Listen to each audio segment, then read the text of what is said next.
ವಿಚಾರವಾಗಿ ಸಾಕಷ್ಟು ಗೊಂದಲ ಉಂಟಾಗ್ತಾ ಇದೆ ಸರ್. ನಿಮ್ಮ ಶಾಸಕರುಗಳೇ ಹೇಳ್ತಾ ಇದ್ದಾರೆ ಲೋಕಸಭಾ ಚುನಾವಣೆ ನಂತರ ಯಾರು ಹೇಳಿಲ್ಲ. ಒಬ್ಬರು ಬಾಲಕೃಷ್ಣ ಒಬ್ಬರು ಹೇಳಿದ್ರು. ಅವ್ರು ಏನಂತ ಹೇಳಿದರೆ ಈ ಥರ ಅವರು ಹೇಳಿರುವಂಥ ರೀತಿ ಬೇರೆ. ಆದರೆ ನಾವೆಲ್ಲ CM ಇರ್ಬೋದು, ನಾನು ಹೇಳಿದ್ದೀನಿ ಯಾವುದೇ ಕಾರಣಕ್ಕೂ ನಿಲ್ಲೋದಿಲ್ಲ. ಯಾಕಂದರೆ ನಮ್ಮ ಗ್ಯಾರಂಟಿ ಪದವನ್ನು ಈಗ ಹೈಜಾಕ್ ಮಾಡೋಕೆ ಹೊರಟಿರೋರು ಮೋದಿಯವರು 10 ವರ್ಷದ ನಂತರ. ಯಾಕಂದರೆ ಅವ್ರು ಕೊಟ್ಟಿರ್ತಕ್ಕ ಹಿಂದಿನ ಮಾತುಗಳೆಲ್ಲ ಸುಳ್ಳಿನ ಮಾತುಗಳೇ. ದುಡ್ಡು ತರ್ತೀನಿ ಅಂತ ಹೇಳಿದ್ರು, ತರಲಿಲ್ಲ ವಿದೇಶದಿಂದ. ರೈತರ ಒಂದು ಇನ್ಕಮ್ ಅಕೌಂಟ್ ಇಲ್ಲ, ರೈತರ ಒಂದು ಇನ್ಕಮನ್ನು ಡಬಲ್ ಮಾಡ್ತೀನಿ ಅಂತ ಹೇಳಿದ್ರು, ಮಾಡಲಿಲ್ಲ. 2 ಕೋಟಿ ಉದ್ಯೋಗ ತರ್ತೀನಿ ವರ್ಷಕ್ಕೆ ಅಂತ ಹೇಳಿದ್ರು, ಮಾಡಲಿಲ್ಲ. ಸೊ ಅವರು ಸುಳ್ಳು ಗ್ಯಾರಂಟಿಗಳು ನಮ್ದಲ್ಲ. ನಮ್ಮದು ನಿಜವಾದ ನೋಡ್ರಿ, ನೋಡಿ BJP ಅವ್ರು ಎಷ್ಟು ಮಾತಾಡ್ತಾರಪ್ಪ. ಇವ್ರು ಯಾರೋ ಅಪ್ಪಿ ಬಾಲಕೃಷ್ಣ ಅವರು ಏನೋ ಒಂದು ರೀತಿ ಹೇಳಿದ್ದಾರೆ.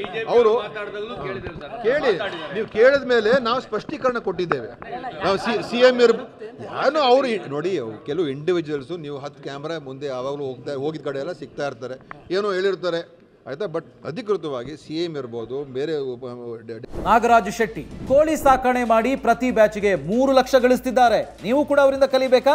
ಅವ್ರ ಜೊತೆ ವಿಡಿಯೋ ಕಾಲ್ನಲ್ಲಿ ಮಾತಾಡಬೇಕಾ? ಈಗಲೇ ಫ್ರೀಡಮ್ ಆ್ಯಪ್ ಡೌನ್ಲೋಡ್ ಮಾಡಿ. FTSM ಇರ್ಬೋದು, ನಾವೆಲ್ಲರೂ ಹೇಳಿದ್ದೀವಿ, ಯಾವುದೇ ಕಾರಣಕ್ಕೂ ನಿಲ್ಲೋದಿಲ್ಲ. ಮತ್ತು ನಮ್ಮ ಟ್ರ್ಯಾಕ್ ರೆಕಾರ್ಡ್ ನೋಡಿಯಪ್ಪ, ಸಿದ್ದರಾಮಯ್ಯ ಅವ್ರ ಟ್ರ್ಯಾಕ್ ರೆಕಾರ್ಡ್ ನೋಡ್ರಿ.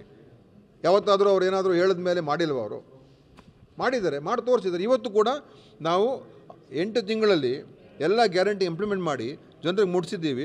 ನಮ್ಮ ಸರ್ಕಾರ ಈ 8 ತಿಂಗಳಲ್ಲಿ ಏನಾದರೂ ತಪ್ಪು ಮಾಡಿದೆಯಾ? ಏನು ನಮ್ಮ ತಪ್ಪೇನು? ಏನೂ ಇಲ್ಲ. ನಾವು ಹೇಳಿದ ಮಾತನ್ನು ಉಳಿಸ್ಕೊಂಡು ನಾವು ಕೆಲಸ ಮಾಡ್ತಾಯಿದ್ದೀವಿ. ಎಲ್ಲ ಮಂತ್ರಿಗಳು ಕೆಲಸ ಮಾಡ್ತಾಯಿದ್ದಾರೆ. ಸುಮ್ಮನೆ ಯಾವುದೋ ಸಣ್ಣ ಪುಟ್ಟ ಈ ಥರ ಬಾಲಕೃಷ್ಣ ಅವ್ರು ಏನೋ ಹೇಳಿದ್ರು, ರಾಜಣ್ಣ ಅವ್ರ ಮಂತ್ರಿಗಳು ಏನೋ ಹೇಳಿದ್ರು, ಇನ್ನು ಅಷ್ಟು ಬಿಟ್ಟರೆ ಅದು ಬಿಡಿ. ಗೆಲ್ಲೋದು ಬಿಡೋದು, ಗೆಲುವು ಸೋಲು ಅದು ಜನರ ಕೈಯಲ್ಲಿದೆ.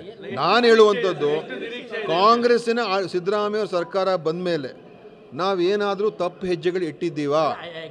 ಏನಿಟ್ಟಿದ್ದೀವಿ? ಏನೂ ಇಲ್ಲ. ನಮಗೆ ನೋಡಿ, ನಮಗೆ ಕಾನ್ಫಿಡೆನ್ಸ್ ಇದೆ.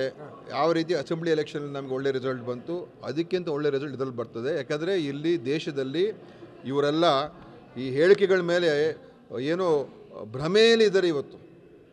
ರಾಮ ಮಂದಿರ ಕಟ್ಬಿಟ್ಟಿದ್ದೀವಿ, ನಮಗೆಲ್ಲರೂ ವೋಟ್ ಹಾಕ್ಬಿಡ್ತಾರೆ ಅಂತ.